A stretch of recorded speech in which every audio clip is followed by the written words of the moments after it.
చూడ్డానికి అదో road side dhaba. చపాతీలు, పూరీలు, పరోటాలు ఉంటాయని అందరూ అనుకుంటారు. పైకి డాబాలాగే కనిపిస్తున్న లోపల వ్యవహారం మాత్రం వేరే. టిఫిన్లు, బిర్యానీలతో పాటుగా అడిగితే డ్రగ్స్ కూడా వడ్డిస్తారు. ఎలాంటి డ్రగ్ కావాలన్నా ఆ దాబాలో వెళ్తే చాలు. అవును, దాబా ముసుగులో అక్కడ మత్తు దందా కొనసాగుతోంది. అదెక్కడో మీరే చూడండి. విశ్వనగరం హైదరాబాద్ మత్తు నగరంగా మారుతోందా? చాక్లెట్ల కంటే ఈజీగా మత్తు పదార్థాలు దొరుకుతున్నాయా అంటే అవుననే సమాధానం వస్తోంది. కొత్త కొత్త మార్గాల్లో మత్తు ముఠాలు యువకులకు వల విసురుతున్నాయి. హైదరాబాద్ డ్రగ్స్ కి కేర్ ఆఫ్ గా మారిందా అంటే నిజమే అనిపిస్తోంది. హైదరాబాద్ లో మత్తు పదార్థాలు దొరకని రోజంటూ లేదు.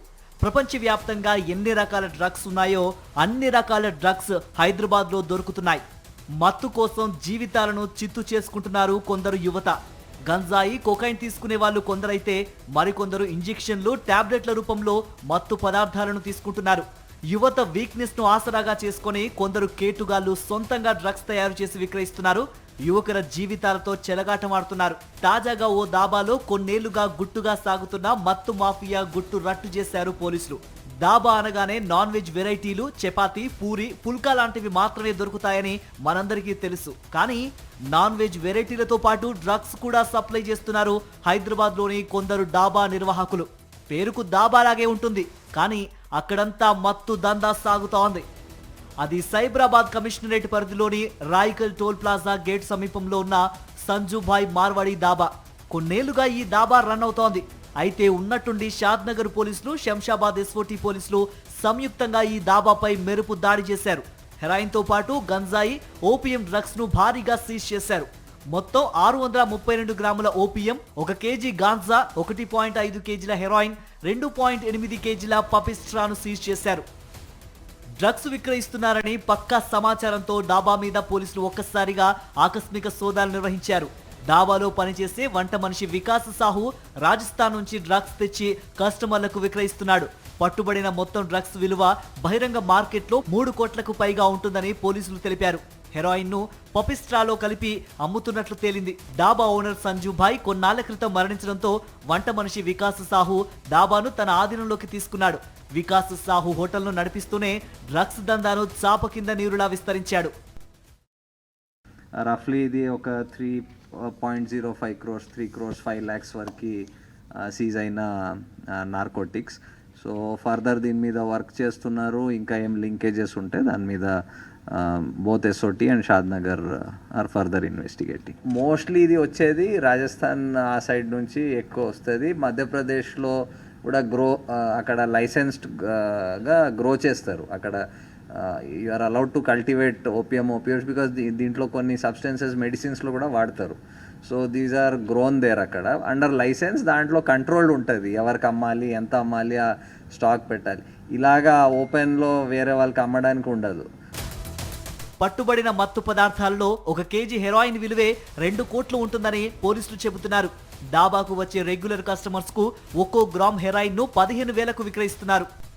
నిందితుడి కాంటాక్ట్ లిస్ట్ ఆధారంగా ఇంతవరకు డ్రగ్స్ ఎవరెవరు తీసుకున్నారు, ఎక్కడెక్కడి నుంచి డ్రగ్స్ వస్తోందనే దానిపై పోలీసులు కూపి లాగుతున్నారు. పెడ్లర్లు, సబ్ పెడ్లర్స్ ఎవరున్నారనే కోణంలో పోలీసులు ఆరా తీస్తున్నారు. మధ్యప్రదేశ్కు చెందిన వ్యక్తులతో డ్రగ్స్ లింక్స్ ఉన్నాయని పోలీసులు గుర్తించినట్టు తెలుస్తోంది. ఈ కేసులో 89,000 నగదు, mobile phones, weighing machine seize చేశారు. పరారీలో ఉన్న నిందితుల కోసం పోలీసులు వేట ప్రారంభించారు. Heroin is a very fine finished product. Usually it comes from across borders only ఎక్కువ వస్తూ ఉంటుంది. ఇది ఎగ్జాక్ట్లీ ఎక్కడి నుంచి ఇది తెచ్చారు, ఎక్కడ మిక్స్ చేశారు ఏంటి, ఇది వీళ్ళు ఇన్వెస్టిగేట్. అది ఇప్పుడు ఫోన్ సేకరించాం కదా, ఇప్పుడు వేరే ఎవిడెన్స్ కూడా ఉంది, ఎవరు ఫైనాన్షియల్ అన్నీ చూస్తాం. కొంచెం will do some analysis on that. చెప్పడం కష్టం ఎంత ఎగ్జాక్ట్లీ స్టాక్ ఎంత వచ్చింది, ఎంత అమ్ముతున్నారు.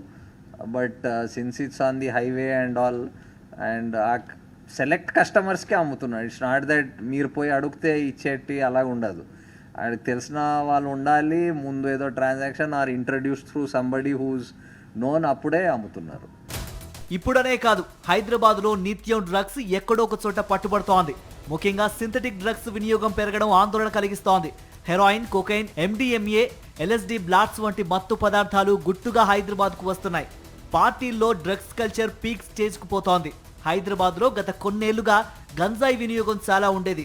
Telangana narcotic control bureau, task force HU, SOT పోలీసులు, ఆబ్కారీ శాఖ తరచూ తనిఖీలతో గంజాయి రవాణా తగ్గుతూ వస్తోంది. ఇదే స్థానంలో మత్తు పదార్థాల వినియోగం పెరుగుతోంది. నిన్నటికి నిన్న హైదరాబాద్లోనే అమీర్పేట్, కాచిగూడ, కుత్బుల్లాపూర్ పరిధిలో ఎక్సైజ్, టాస్క్ ఫోర్స్ టీములు దాడులు నిర్వహించి డ్రగ్స్ ను స్వాధీనం చేసుకున్నారు. విదేశాల నుంచి డ్రగ్స్ ను ఢిల్లీకి గుట్టుగా ఇంపోర్ట్ చేసి అక్కడి నుంచి దేశంలోని ఇతర ప్రాంతాలకు డ్రగ్స్ సరఫరా చేస్తోంది ఓ ముఠా. ఢిల్లీలో ఉన్నత చదువులు చదివిన కనిష్క కెవిన్ అనే యువకుడు డ్రగ్స్ కు అలవాటు పడ్డాడు. చదువుల్లో వెనకబడిన కెవిన్ హైదరాబాద్ కు వచ్చి హోటల్ మేనేజ్మెంట్ లో చేరాడు. ఢిల్లీ నుంచి LSD బ్లాట్స్ ను దిగుమతి చేసుకుంటున్న కెవిన్ హైదరాబాద్ లో పలువురికి విక్రయిస్తున్నట్లు పోలీసులు గుర్తించారు. కెవిన్ వద్ద మొత్తం 113 LSD బ్లాట్స్ తో పాటు 16 గ్రాముల OG కుష్ ను సీజ్ చేశారు. మరో కేసులో కుత్బుల్లాపూర్ రేణుకా ఎల్లమ్మ దేవాలయం సమీపంలో నేరుగొండ సాయి అనే వ్యక్తి వద్ద 9 LSD బ్లాట్స్ ను స్వాధీనం చేసుకున్నారు. మరో ఘటనలో బెంగళూరు నుంచి హైదరాబాద్ కు తీసుకొచ్చి MDMA డ్రగ్స్ ను అమ్ముతున్న దేశిక్ అనే వ్యక్తిని పోలీసులు పట్టుకున్నారు. నగరంలో మత్తుకు అలవాటు పడిన ఒక్కో యువకుడు మరో 10 నుంచి 15 మందికి దాని దగ్గర చేయిస్తున్నాడు. మాదక ద్రవ్యాలు విక్రయించే ఒక్కొక్కరు సగటున 30 నుంచి 40 మందిని వినియోగదారులుగా మార్చుకుంటున్నారు. ఇది నగరానికి చెందిన ఓ ప్రముఖ స్వచ్ఛంద సంస్థ అధ్యయనంలో తెలిసిన వాస్తవం. వ్యక్తిగత, కుటుంబ పరిస్థితులు, స్నేహితుల ప్రభావం యువతను తేలికగా మాదక ద్రవ్యాలకు దగ్గర చేస్తోందని ఎక్సైజ్ అధికారులు చెబుతున్నారు. జీవితంలో దారి తప్పి అక్రమ మార్గంలో నడుస్తున్న వ్యక్తులే మత్తు పదార్థాల విక్రేతలుగా మారుతున్నట్టు తేలింది. పగలు రాత్రి తేడా లేకుండా విందులు, వినోదాలు, పబ్బులు, ఫామ్ హౌస్లు, రిసార్ట్లు, హోటళ్లు సందడికి వేదికవుతున్నాయి. వయోభేదం లేకుండా పార్టీ సంస్కృతికి దగ్గరవుతున్నారు. అంతకు మించిన అనుభూతిని ఆస్వాదించేందుకు యువకులు మాదక ద్రవ్యాలకు అలవాటు పడుతున్నారు. సిగరెట్, మద్యం రుచి చూశాక ఎక్కువ సమయం మైకంలో ఉండేందుకు గంజాయి డ్రగ్స్ కి దగ్గరవుతున్నట్లు పోలీసులు గుర్తించారు. పరిస్థితి ఎంతవరకు దిగజారిందంటే రాజధాని నగరం నడిబొడ్డునే కాదు, ఇప్పుడు మారుమూల పల్లెల్లోనూ గంజాయి డ్రగ్స్ వాడకం విచ్చలవిడిగా పెరుగుతుండటం ఆందోళన కలిగిస్తోంది.